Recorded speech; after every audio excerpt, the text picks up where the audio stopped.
The Adventure of the Copper Beeches. Arthur Conan Doyle. "'T.O. the man who loves art for its own sake," remarked Sherlock Holmes, tossing aside the advertisement sheet of the Daily Telegraph. "It is frequently in its least important and lowliest manifestations that the keenest pleasure is to be derived. It is pleasant to me to observe, Watson, that you have so far grasped this truth that in these little records of our cases which you have been good enough to draw up, and, I am bound to say, occasionally to embellish, you have given prominence not so much to the many causes célèbres and sensational trials in which I have figured, but rather to those incidents which may have been trivial in themselves, but which have given room for those faculties of deduction and of logical synthesis which I have made my special province. And yet," said I, smiling, "I cannot quite hold myself absolved from the charge of sensationalism which has been urged against my records." "You have erred, perhaps," he observed, taking up a glowing cinder with the tongs and lighting with it the long cherrywood pipe which was wont to replace his clay when he was in a disputatious rather than a meditative mood. "You have erred perhaps in attempting to put color and life into each of your statements instead of confining yourself to the task of placing upon record that severe reasoning from cause to effect which is really the only notable feature about the thing." "It seems to me that I have done you full justice in the matter," I remarked with some coldness, for I was repelled by the egotism which I had more than once observed to be a strong factor in my friend's singular character. "No, it is not selfishness or conceit," said he, answering, as was his wont, my thoughts rather than my words. "If I claim full justice for my art, it is because it is an impersonal thing, a thing beyond myself. Crime is common. Logic is rare. Therefore it is upon the logic rather than upon the crime that you should dwell. You have degraded what should have been a course of lectures into a series of tales." It was a cold morning of the early spring, and we sat after breakfast on either side of a cheery fire in the old room at Baker Street. A thick fog rolled down between the lines of dun-colored houses, and the opposing windows loomed like dark, shapeless blurs through the heavy yellow reeds. Our guest was late and shone on the white cloth and glimmer of china and metal, for the table had not been cleared yet. Sherlock Holmes had been silent all the morning, dipping continuously into the advertisement columns of a succession of papers until at last, having apparently given up his search, he had emerged in no very sweet temper to lecture me upon my literary shortcomings. At the same time, he remarked after a pause, during which he had sat puffing at his long pipe and gazing down into the fire, "You can hardly be open to a charge of sensationalism, for out of these cases which you have been so kind as to interest yourself in, a fair proportion do not treat of crime, in its legal sense, at all.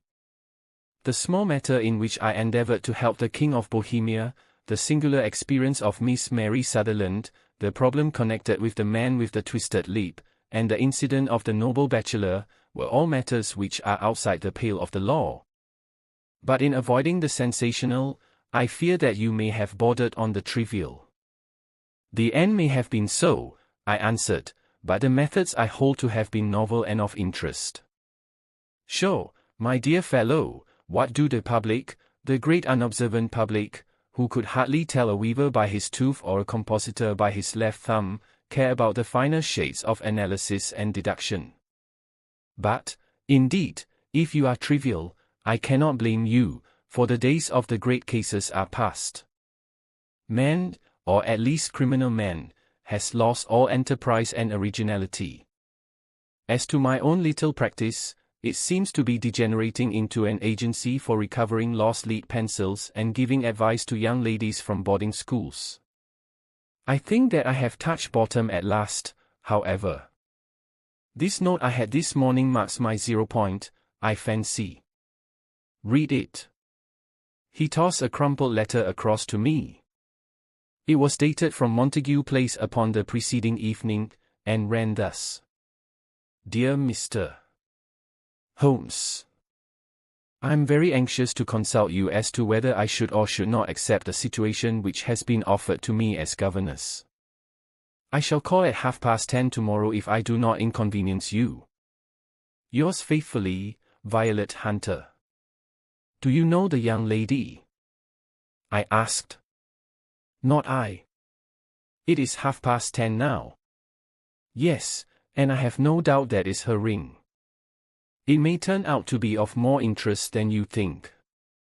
You remember that the affair of the blue carbuncle, which appeared to be a mere whim at first, developed into a serious investigation. It may be so in this case, also. Well, let us hope so. But our doubts will very soon be solved, for here, unless I am much mistaken, is the person in question.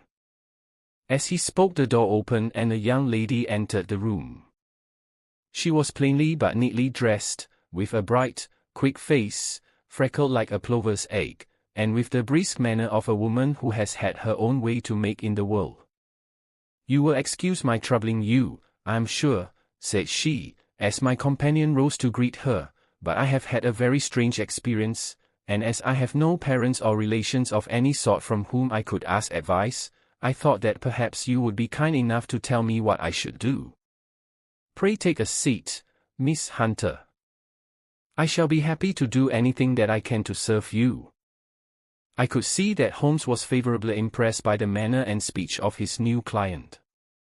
He looked her over in his searching fashion, and then composed himself, with his lids drooping and his fingertips together, to listen to her story. I have been a governess for 5 years, said she, in the family of Colonel Spence Monroe, but 2 months ago the Colonel received an appointment at Halifax, in Nova Scotia, and took his children over to America with him, so that I found myself without a situation. I advertised, and I answered advertisements, but without success. At last the little money which I had saved began to run short, and I was at my wits' end as to what I should do. There is a well-known agency for governesses in the West End called Westways, and there I used to call about once a week in order to see whether anything had turned up which might suit me. Westway was the name of the founder of the business, but it is really managed by Miss Stoper. She sits in her own little office, and the ladies who are seeking employment wait in an anteroom, and are then shown in one by one, when she consults her ledgers and sees whether she has anything which would suit them. Well, when I called last week I was shown into the little office as usual, but I found that Miss Stoper was not alone. A prodigiously stout man with a very smiling face and a great heavy chin which rolled down in fold upon fold over his throat sat at her elbow with a pair of glasses on his nose, looking very earnestly at the ladies who entered. As I came in he gave quite a jump in his chair and turned quickly to Miss Stoper. "That will do," said he. "I could not ask for anything better." "Capital. Capital." He seemed quite enthusiastic and rubbed his hands together in the most genial fashion. He was such a comfortable-looking man that it was quite a pleasure to look at him. "You are looking for a situation, miss?" he asked. "Yes, sir. As governess, yes, sir. And what salary do you ask? I had 4 a month in my last place with Colonel Spence Monroe." "Oh, tut, tut." "Sweating, rank sweating," he cried, throwing his fat hands out into the air like a man who is in a boiling passion. "How could anyone offer so pitiful a sum to a lady with such attractions and accomplishments? My accomplishments, sir, may be less than you imagine," said I. "A little French, a little German, music, and drawing." "Tut, tut," he cried. "This is all quite beside the question. The point is, have you or have you not the bearing and deportment of a lady? There it is in a nutshell. If you have not, you are not fitted for the rearing of a child who may some day play a considerable part in the history of the country. But if you have, why, then, how could any gentleman ask you to condescend to accept anything under the 3 figures? Your salary with me, madam, would commence at 100 a year, you may imagine, Mr. Holmes, that to me, destitute as I was, such an offer seemed almost too good to be true. The gentleman, however, seeing perhaps the look of incredulity upon my face, opened a pocketbook and took out a note. "It is also my custom," said he, smiling in the most pleasant fashion until his eyes were just two little shining slits amid the white creases of his face, to advance to my young ladies half their salary beforehand, so that they may meet any little expenses of their journey and their wardrobe. It seemed to me that I had never met so fascinating and so thoughtful a man. As I was already in debt to my tradesman, the advance was a great convenience, and yet there was something unnatural about the whole transaction which made me wish to know a little more before I quite committed myself. "May I ask where you live, sir?" said I. "Hampshire. Charming rural place. The Copper Beeches, 5 miles on the far side of Winchester. It is the most lovely country, my dear young lady, and the dearest old country house, and my duties, sir?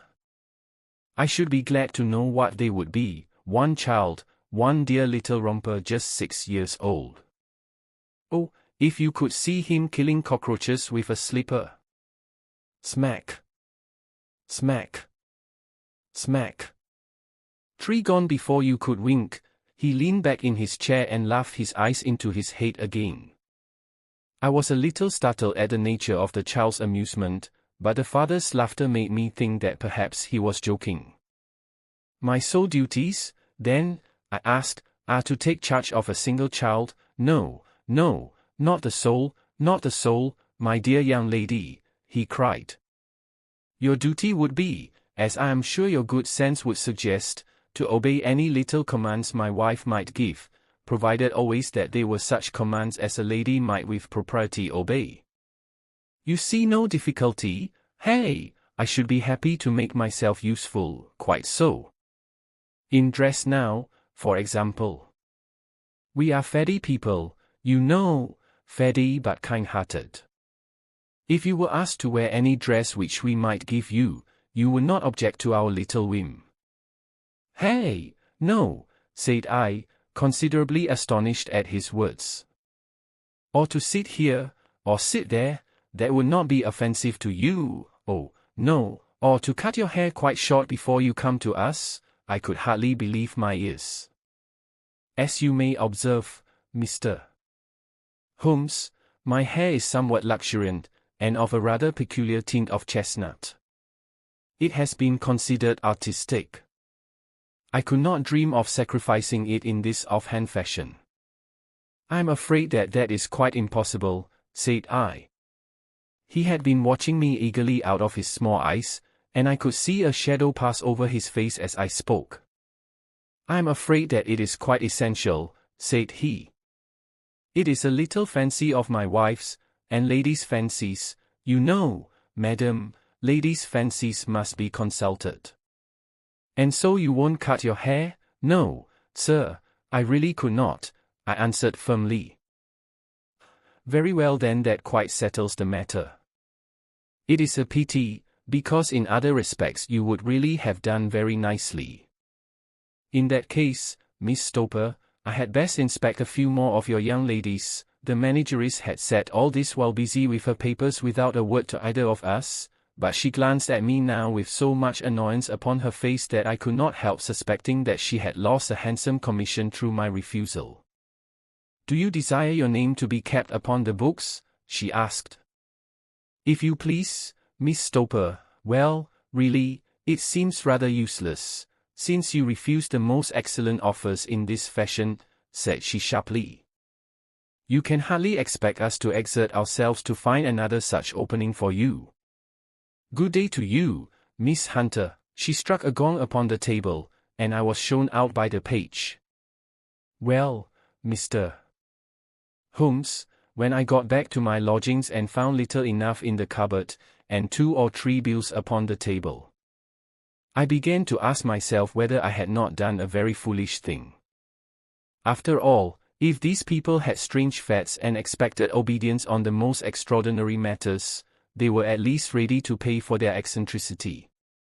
Very few governesses in England are getting 100 a year. Besides, what use was my hair to me? Many people are improved by wearing it short, and perhaps I should be among the number. Next day I was inclined to think that I had made a mistake, and by the day after I was sure of it. I had almost overcome my pride so far as to go back to the agency and inquire whether the place was still open when I received this letter from the gentleman himself. I have it here and I will read it to you. The Copper Beeches, near Winchester. Dear Miss Hunter, Miss Stoper has very kindly given me your address, and I write from here to ask you whether you have reconsidered your decision. My wife is very anxious that you should come, for she has been much attracted by my description of you. We are willing to give 30 a quarter, or 120 a year, so as to recompense you for any little inconvenience which our fads may cause you. They are not very exacting, after all. My wife is fond of a particular shade of electric blue and would like you to wear such a dress indoors in the morning. You need not, however, go to the expense of purchasing one, as we have one belonging to my dear daughter Alice, now in Philadelphia, which would, I should think, fit you very well. Then, as to sitting here or there, or amusing yourself in any manner indicated, that need cause you no inconvenience. As regards your hair, it is no doubt a pity, especially as I could not help remarking its beauty during our short interview, but I am afraid that I must remain firm upon this point, and I only hope that the increased salary may recompense you for the loss. Your duties, as far as the child is concerned, are very light. Now do try to come, and I shall meet you with the dogcart at Winchester. Let me know your train. Yours faithfully, Jeffro Rucastle. That is the letter which I have just received, Mr. Holmes, and my mind is made up that I will accept it. I thought, however, that before taking the final step I should like to submit the whole matter to your consideration. Well, Miss Hunter, if your mind is made up, that settles the question, said Holmes, smiling. But you would not advise me to refuse? I confess that it is not the situation which I should like to see a sister of mine apply for. What is the meaning of it all, Mr. Holmes? Oh, I have no data. I cannot tell. Perhaps you have yourself formed some opinion? Well, there seems to me to be only one possible solution. Mr. Rucastle seemed to be a very kind, good-natured man. Is it not possible that his wife is a lunatic, that he desires to keep the matter quiet for fear she should be taken to an asylum, and that he humors her fancies in every way in order to prevent an outbreak? That is a possible solution. In fact, as matters stand, it is the most probable one. But in any case it does not seem to be a nice household for a young lady. But the money, Mr. Holmes, the money. Well, yes, of course the pay is good, too good. That is what makes me uneasy. Why should they give you 120 a year, when they could have their pick for 40? There must be some strong reason behind.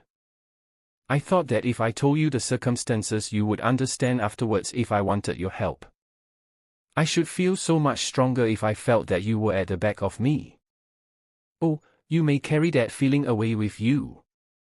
I assure you that your little problem promises to be the most interesting which has come my way for some months. There is something distinctly novel about some of the features. If you should find yourself in doubt or in danger. What danger do you foresee? Holmes shook his head gravely. It would cease to be a danger if we could define it, said he. But at any time, day or night, a telegram would bring me down to your help. That is enough. She rose briskly from her chair with the anxiety all swept from her face. I shall go down to Hampshire quite easy in my mind now. I shall write to Mr. Rucastle at once, sacrifice my poor hair tonight, and start for Winchester tomorrow. With a few grateful words to Holmes she bade us both good night and bustled off upon her way. At least, said I as we heard her quick, firm steps descending the stairs, she seems to be a young lady who is very well able to take care of herself. And she would need to be, said Holmes gravely. I am much mistaken if we do not hear from her before many days are past. It was not very long before my friend's prediction was fulfilled. A fortnight went by, during which I frequently found my thoughts turning in her direction and wondering what strange sidely of human experience this lonely woman had strayed into. The unusual salary, the curious conditions, the light duties, all pointed to something abnormal, though whether a fad or a plot, or whether the man were a philanthropist or a villain, it was quite beyond my powers to determine. As to Holmes, I observed that he sat frequently for half an hour on end, with knitted brows and an abstracted air, but he swept the matter away with a wave of his hand when I mentioned it. Data. Data. Data. He cried impatiently. I can't make bricks without clay. And yet he would always wind up by muttering that no sister of his should ever have accepted such a situation. The telegram which we eventually received came late one night just as I was thinking of turning in, and Holmes was settling down to one of those all-night chemical researches which he frequently indulged in, when I would leave him stooping over a retort and a test tube at night and find him in the same position when I came down to breakfast in the morning. He opened the yellow envelope, and then, glancing at the message, threw it across to me. "Just look up the trains in Bradshaw," said he, and turned back to his chemical studies. The summons was a brief and urgent one. "Please be at the Black Swan Hotel at Winchester at midday tomorrow," it said. "Do come. I am at my wit's end. Hunter." "Will you come with me?" asked Holmes, glancing up. "I should wish to." "Just look it up, then." "There is a train at 9:30, said I, glancing over my Bradshaw. "It is due at Winchester at 11:30. "That will do very nicely. Then perhaps I had better postpone my analysis of the acetones, as we may need to be at our best in the morning." By 11 o'clock the next day we were well upon our way to the old English capital. Holmes had been buried in the morning papers all the way down, but after we had passed the Hampshire border he threw them down and began to admire the scenery. It was an ideal spring day, a light blue sky, flecked with little fleecy white clouds drifting across from west to east. The sun was shining very brightly, and yet there was an exhilarating nip in the air, which set an edge to a man's energy. All over the countryside, away to the rolling hills around Aldershot, the little red and grey roofs of the farmsteadings peep out from amid the light green of the new foliage. "Are they not fresh and beautiful?" I cried with all the enthusiasm of a man fresh from the fogs of Baker Street. But Holmes shook his head gravely. "Do you know, Watson," said he, "that it is one of the curses of a mind with a turn like mine that I must look at everything with reference to my own special subject. You look at these scattered houses, and you are impressed by their beauty. I look at them, and the only thought which comes to me is a feeling of their isolation and of the impunity with which crime may be committed there." "Good heavens!" I cried. "Who would associate crime with these dear old homesteads? They always fill me with a certain horror. It is my belief, Watson, founded upon my experience, that the lowest and vilest alleys in London do not present a more dreadful record of sin than does the smiling and beautiful countryside. You horrify me. But the reason is very obvious. The pressure of public opinion can do in the town what the law cannot accomplish. There is no lane so vile that the scream of a tortured child, or the thud of a drunkard's blow, does not beget sympathy and indignation among the neighbors, and then the whole machinery of justice is ever so close that a word of complaint can set it going, and there is but a step between the crime and the dock. But look at these lonely houses, each in its own fields, filled for the most part with poor ignorant folk who know little of the law.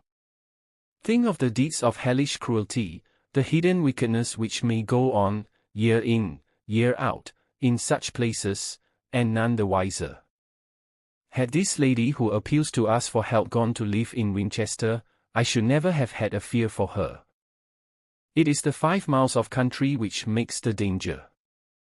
Still, it is clear that she is not personally threatened. No.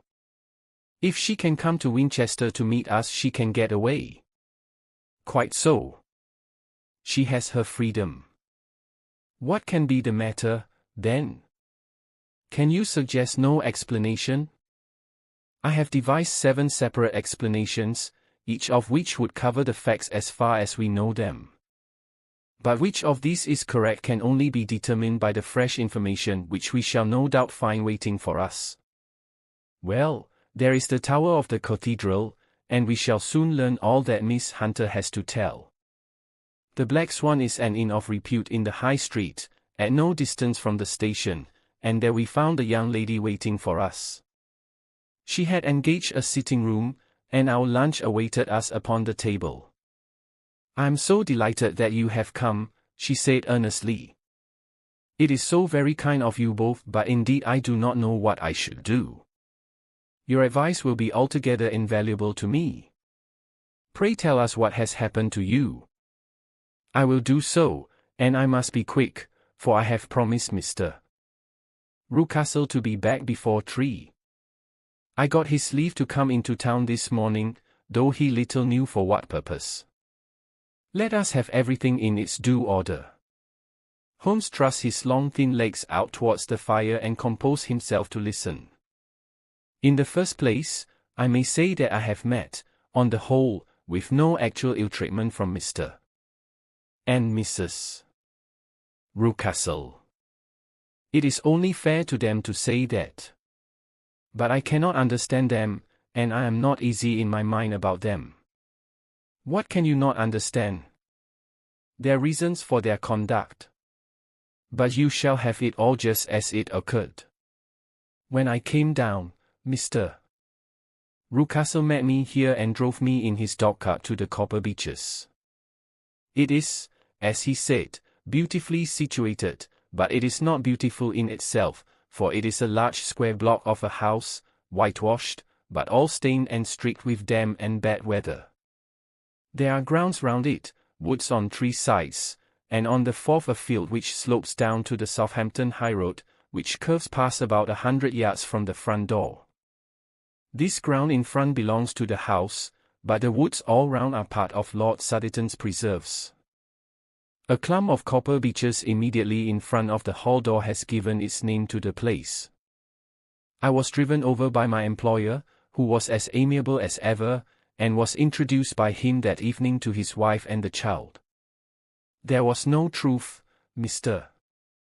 Holmes, in the conjecture which seemed to us to be probable in your rooms at Baker Street. Mrs. Rucastle is not mad. I found her to be a silent, pale-faced woman, much younger than her husband, not more than 30, I should think, while he can hardly be less than 45. From their conversation I have gathered that they have been married about 7 years, that he was a widower, and that his only child by the first wife was the daughter who has gone to Philadelphia. Mr. Rucastle told me in private that the reason why she had left them was that she had an unreasoning aversion to her stepmother. As the daughter could not have been less than 20, I can quite imagine that her position must have been uncomfortable with her father's young wife. Mrs. Rucastle seemed to me to be colorless in mind as well as in feature. She impressed me neither favorably nor the reverse. She was a nonentity. It was easy to see that she was passionately devoted both to her husband and to her little son. Her light grey eyes wandered continually from one to the other, noting every little want and forestalling it if possible. He was kind to her also in his bluff, boisterous fashion, and on the whole they seemed to be a happy couple. And yet she had some secret sorrow, this woman. She would often be lost in deep thought, with the saddest look upon her face. More than once I have surprised her in tears. I have thought sometimes that it was the disposition of her child which weighed upon her mind, for I have never met so utterly spoiled and so ill-natured a little creature. He is small for his age, with a head which is quite disproportionately large. His whole life appears to be spent in an alternation between savage fits of passion and gloomy intervals of sulking. Giving pain to any creature weaker than himself seems to be his one idea of amusement, and he shows quite remarkable talent in planning the capture of mice, little birds, and insects. But I would rather not talk about the creature, Mr. Holmes, and, indeed, he has little to do with my story. I'm glad of all details, remarked my friend, whether they seem to you to be relevant or not. I shall try not to miss anything of importance. The one unpleasant thing about the house, which struck me at once, was the appearance and conduct of the servants. There are only two, a man and his wife. Toller, for that is his name, is a rough, uncouth man, with grizzled hair and whiskers, and a perpetual smell of drink. Twice since I have been with them he has been quite drunk, and yet Mr. Rucastle seemed to take no notice of it. His wife is a very tall and strong woman with a sour face, as silent as Mrs.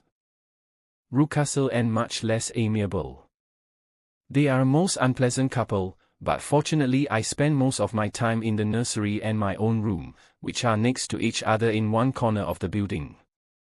For 2 days after my arrival at the Copper Beeches my life was very quiet. On the third, Mrs. Rucastle came down just after breakfast and whispered something to her husband. "Oh, yes," said he, turning to me, "we are very much obliged to you, Miss Hunter, for falling in with our whims so far as to cut your hair.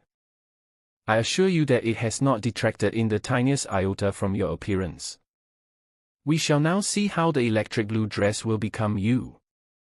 You will find it laid out upon the bed in your room, and if you would be so good as to put it on we should both be extremely obliged." The dress which I found waiting for me was of a peculiar shade of blue. It was of excellent material, a sort of beige, but it bore unmistakable signs of having been worn before. It could not have been a better fit if I had been measured for it. Both Mr. and Mrs. Rucastle expressed a delight at the look of it, which seemed quite exaggerated in its vehemence. They were waiting for me in the drawing-room, which is a very large room, stretching along the entire front of the house, with 3 long windows reaching down to the floor.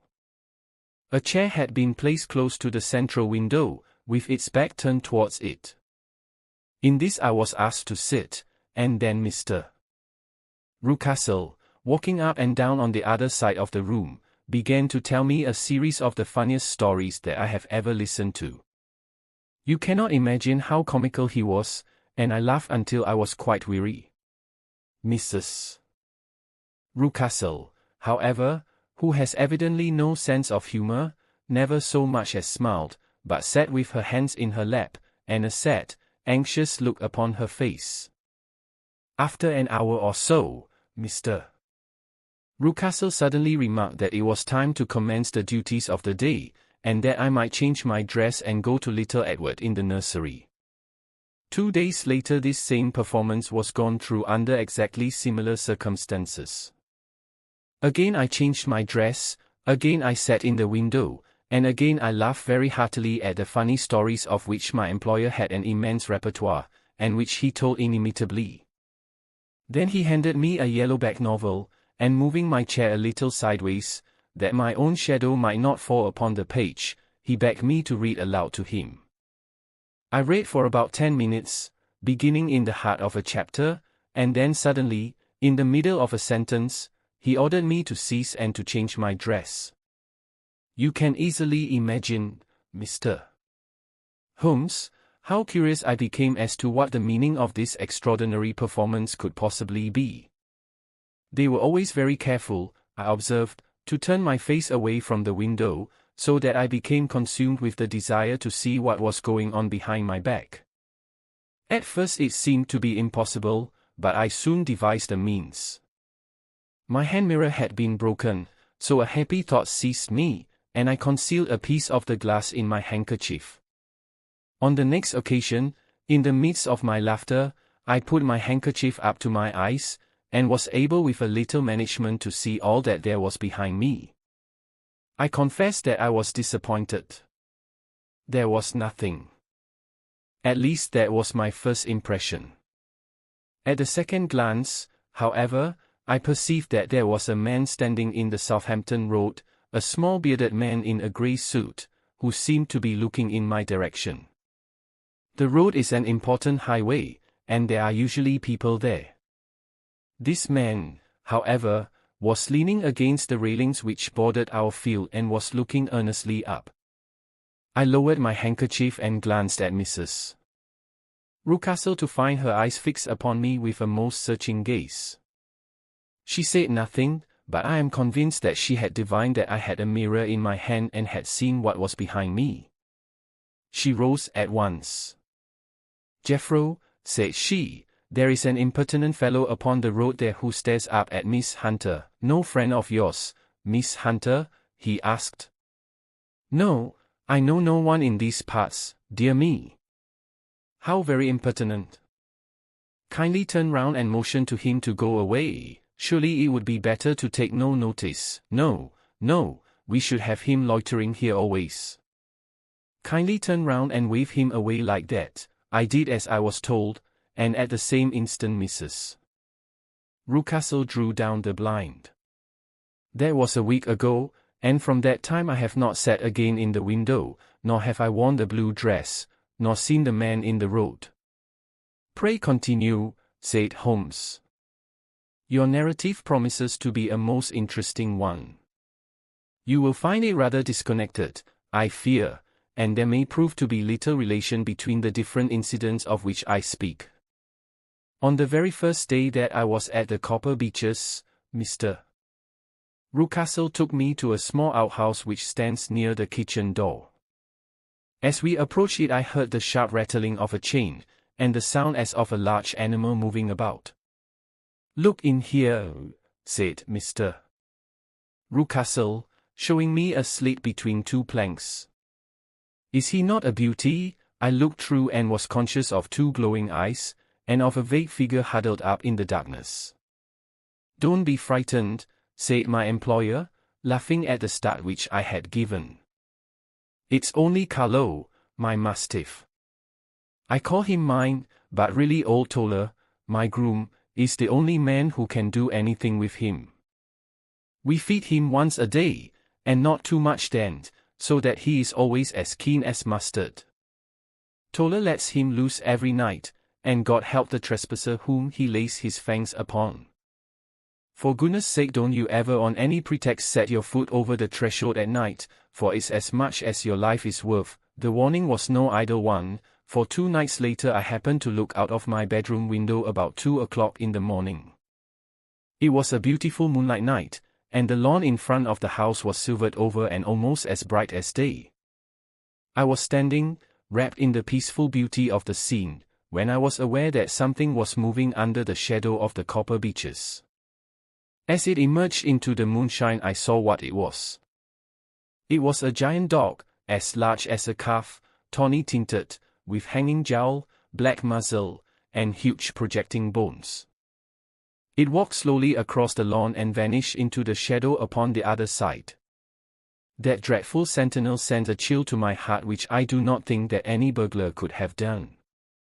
And now I have a very strange experience to tell you. I had, as you know, cut off my hair in London, and I had placed it in a great core at the bottom of my trunk.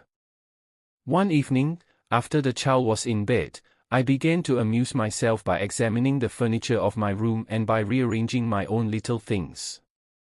There was an old chest of drawers in the room, the 2 upper ones empty and open, the lower one locked.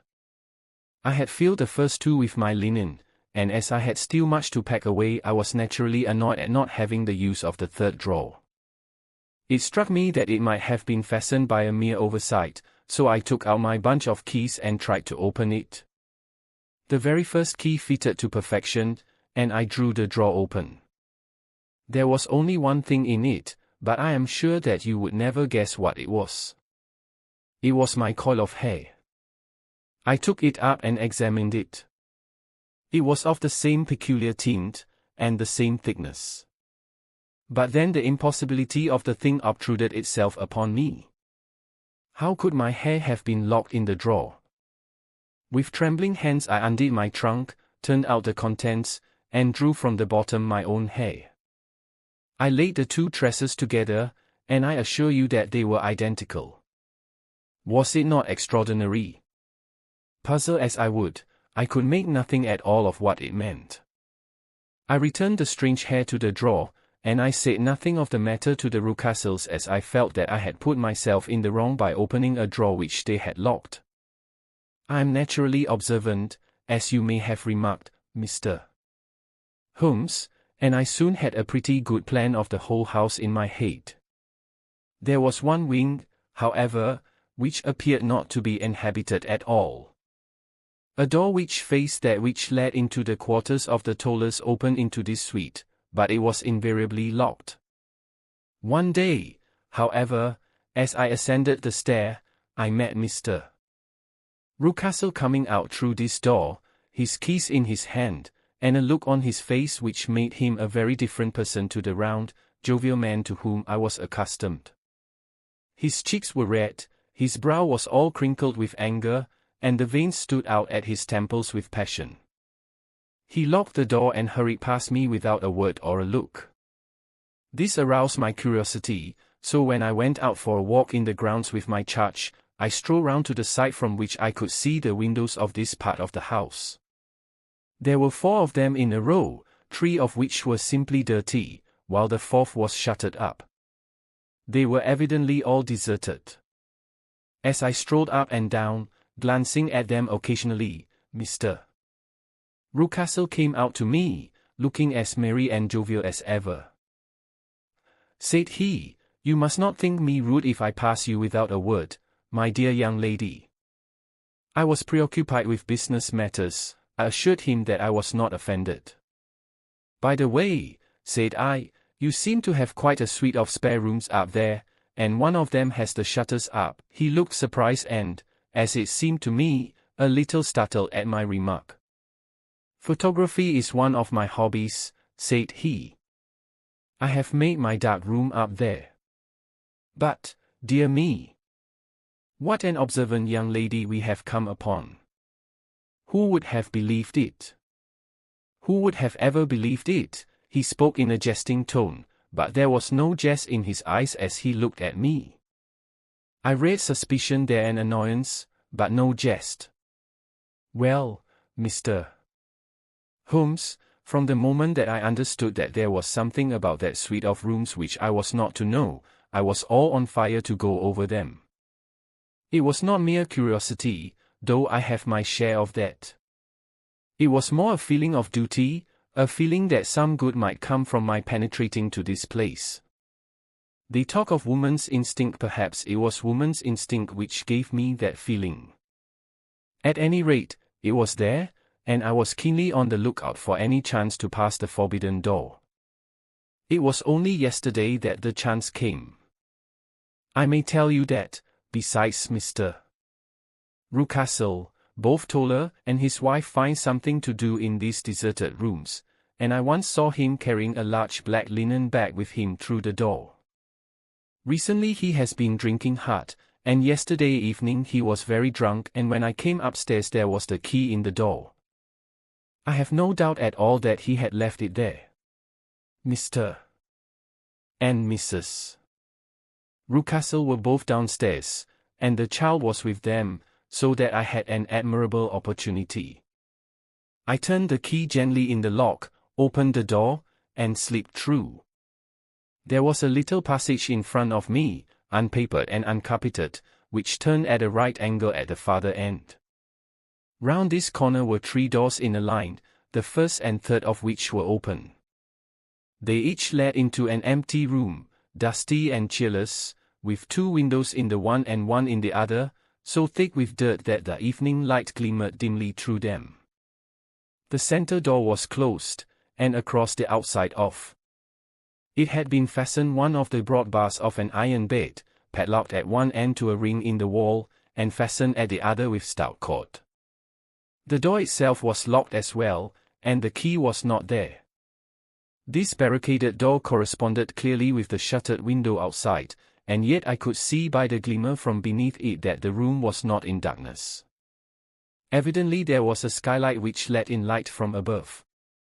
As I stood in the passage gazing at the sinister door and wondering what secret it might veil, I suddenly heard the sound of steps within the room and saw a shadow pass backward and forward against the little slit of dim light which shone out from under the door. A mad, unreasoning terror rose up in me at the sight. Mr. Holmes. My overstrung nerves failed me suddenly, and I turned and ran as though some dreadful hand were behind me clutching at the skirt of my dress. I rushed down the passage, through the door, and straight into the arms of Mr. Rucastle, who was waiting outside. "So," said he, smiling, "it was you, then." I thought that it must be when I saw the door open. "Oh, I am so frightened," I panted. "My dear young lady. My dear young lady." You cannot think how caressing and soothing his manner was. "And what has frightened you, my dear young lady?" But his voice was just a little too coaxing. He overdid it. I was keenly on my guard against him. "I was foolish enough to go into the empty wing," I answered. "But it is so lonely and eerie in this dim light that I was frightened and ran out again." "Oh, it is so dreadfully still in there, only that," said he, looking at me keenly. "Why, what did you think?" I asked. "Why do you think that I locked this door? I'm sure that I do not know. It is to keep people out who have no business there. Do you see?" He was still smiling in the most amiable manner. "I am sure if I had known, well, then, you know now. And if you ever put your foot over that threshold again," here in an instant the smile hardened into a grin of rage, and he glared down at me with the face of a demon, "I'll throw you to the mastiff." I was so terrified that I do not know what I did. I suppose that I must have rushed past him into my room. I remember nothing until I found myself lying on my bed trembling all over.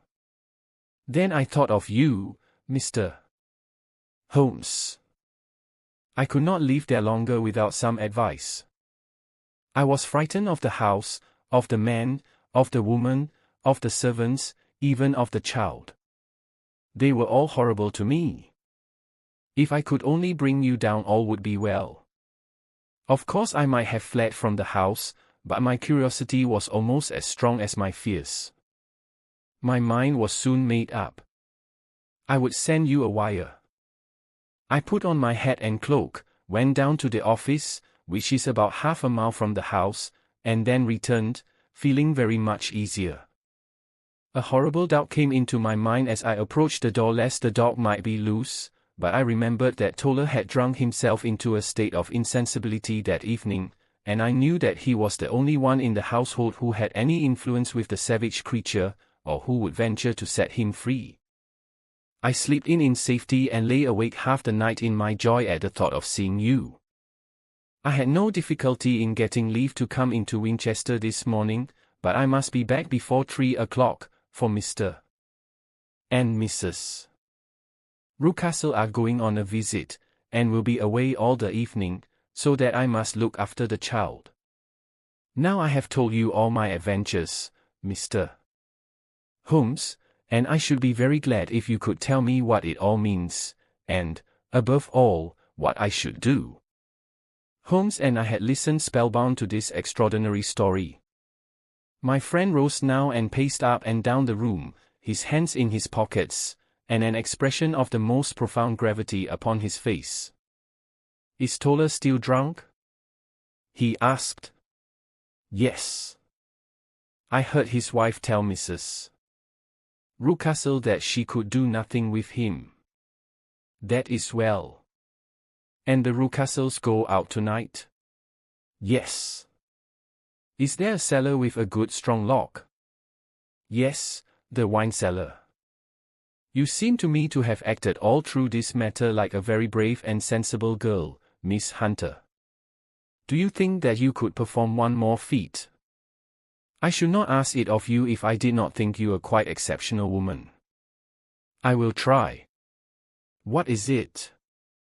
"We shall be at the Copper Beeches by 7 o'clock, my friend and I. The Rucastles will be gone by that time, and Toller will, we hope, be incapable." There only remains Mrs. Toller, who might give the alarm. If you could send her into the cellar on some errand, and then turn the key upon her, you would facilitate matters immensely. I will do it. Excellent. We shall then look thoroughly into the affair. Of course, there is only one feasible explanation. You have been brought there to personate someone, and the real person is imprisoned in this chamber. That is obvious. As to who this prisoner is, I have no doubt that it is the daughter, Miss Alice Rucastle, if I remember right, who was said to have gone to America. You were chosen, doubtless, as resembling her in height, figure, and the color of your hair. Hers had been cut off, very possibly in some illness through which she has passed, and so, of course, yours had to be sacrificed also. By a curious chance you came upon her tresses. The man in the road was undoubtedly some friend of hers, possibly her fiancé, and no doubt, as you wore the girl's dress and were so like her, he was convinced from your laughter, whenever he saw you, and afterwards from your gesture, that Miss Rucastle was perfectly happy, and that she no longer desired his attentions. The dog is let loose at night to prevent him from endeavoring to communicate with her. So much is fairly clear. The most serious point in the case is the disposition of the child. What on earth has that to do with it? I ejaculated. My dear Watson, you as a medical man are continually gaining light as to the tendencies of a child by the study of the parents. Don't you see that the converse is equally valid? I have frequently gained my first real insight into the character of parents by studying their children. This child's disposition is abnormally cruel, merely for cruelty's sake, and whether he derives this from his smiling father, as I should suspect, or from his mother, it bodes evil for the poor girl who is in their power. I am sure that you are right, Mr. Holmes, cried our client. 1,000 things come back to me which make me certain that you have hit it. Oh, let us lose not an instant in bringing help to this poor creature. We must be circumspect, for we are dealing with a very cunning man. We can do nothing until 7 o'clock. At that hour we shall be with you, and it will not be long before we solve the mystery. We were as good as our word, for it was just 7 when we reached the Copper Beeches, having put up our trap at a wayside public house. The group of trees, with their dark leaves shining like burnished metal in the light of the setting sun, were sufficient to mark the house even had Miss Hunter not been standing smiling on the doorstep. "Have you managed it?" asked Holmes. A loud thudding noise came from somewhere downstairs. "That is Mrs. Toller in the cellar," said she.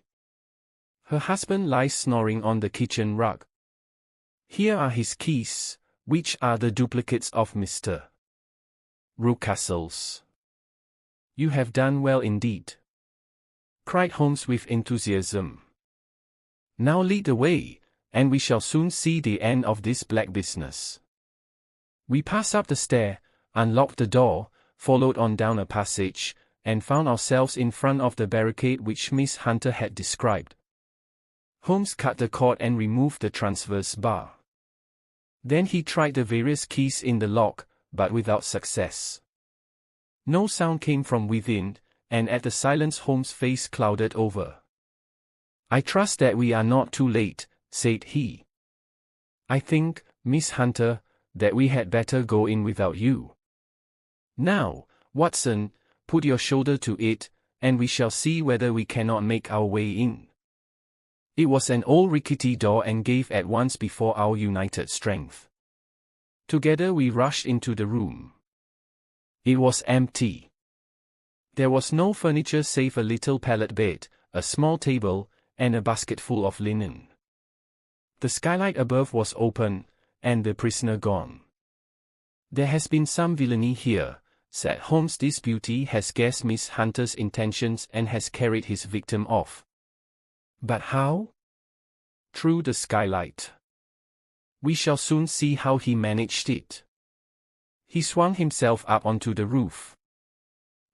"Yes," he cried, "here's the end of a long light ladder against the eaves. That is how he did it." "But it is impossible," said Miss Hunter. "The ladder was not there when the Rucastles went away.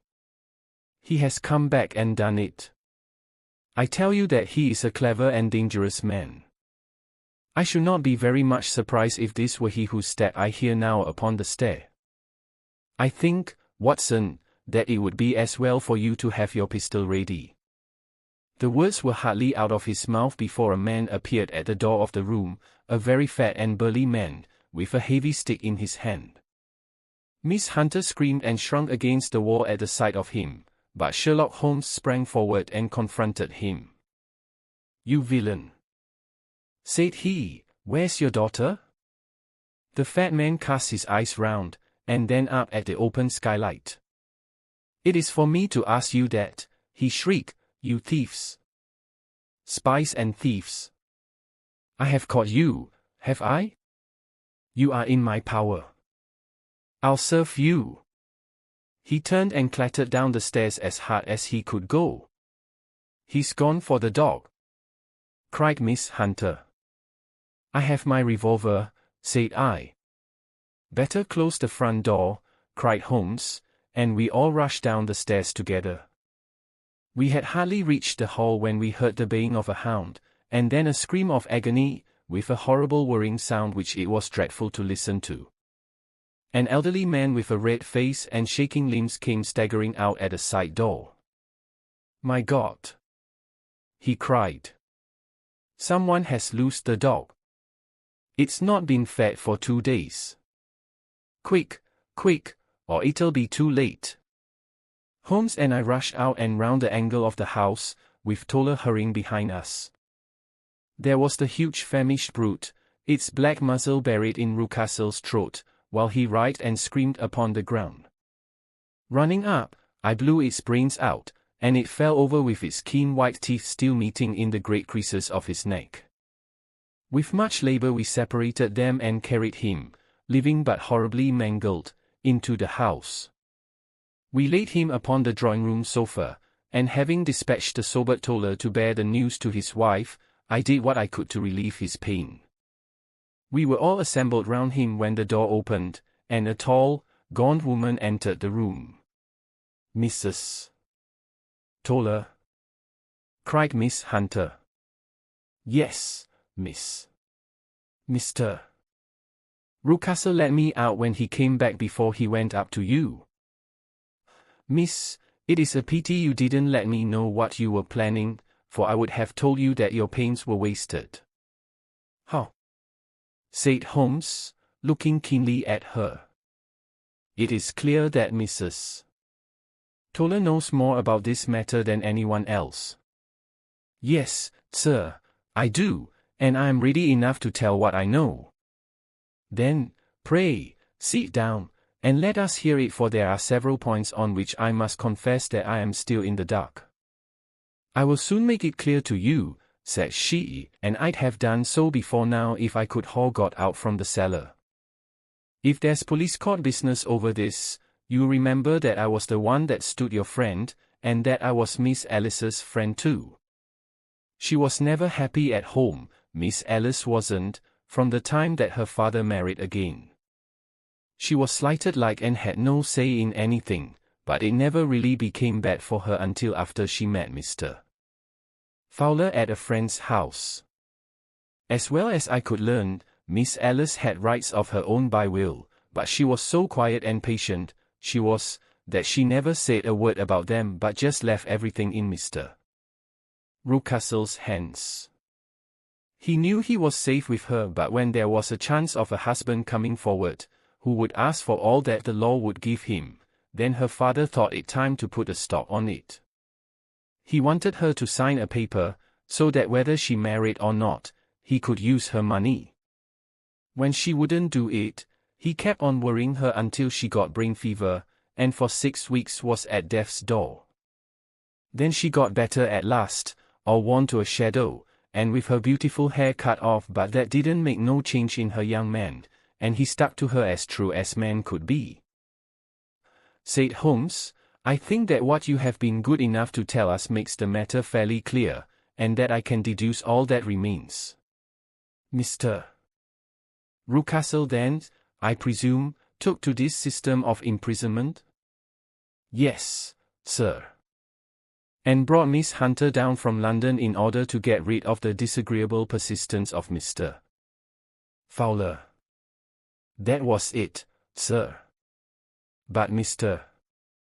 Fowler, being a persevering man, as a good seaman should be, blockaded the house, and having met you succeeded by certain arguments, metallic or otherwise, in convincing you that your interests were the same as his. Mr. Fowler was a very kind-spoken, free-hand gentleman," said Mrs. Toller serenely. "And in this way he managed that your good man should have no want of drink, and that a ladder should be ready at the moment when your master had gone out. You have it, sir, just as it happened. I am sure we owe you an apology, Mrs. Toller," said Holmes, "for you have certainly cleared up everything which puzzled us. And here comes the country surgeon and Mrs. Rucastle, so I think, Watson, that we had best escort Miss Hunter back to Winchester, as it seems to me that our locus standi now is rather a questionable one." And thus was solved the mystery of the sinister house with the copper beeches in front of the door. Mr. Rucastle survived, but was always a broken man, kept alive solely through the care of his devoted wife. They still live with their old servants, who probably know so much of Rucastle's past life that he finds it difficult to part from them. Mr.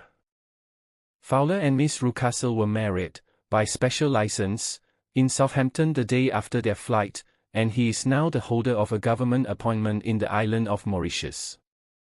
As to Miss Violet Hunter, my friend Holmes, rather to my disappointment, manifested no further interest in her when once she had ceased to be the center of one of his problems, and she is now the head of a private school at Walsall, where I believe that she has met with considerable success.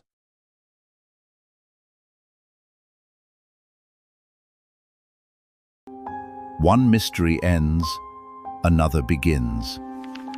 Subscribe, and we'll see you in the next story.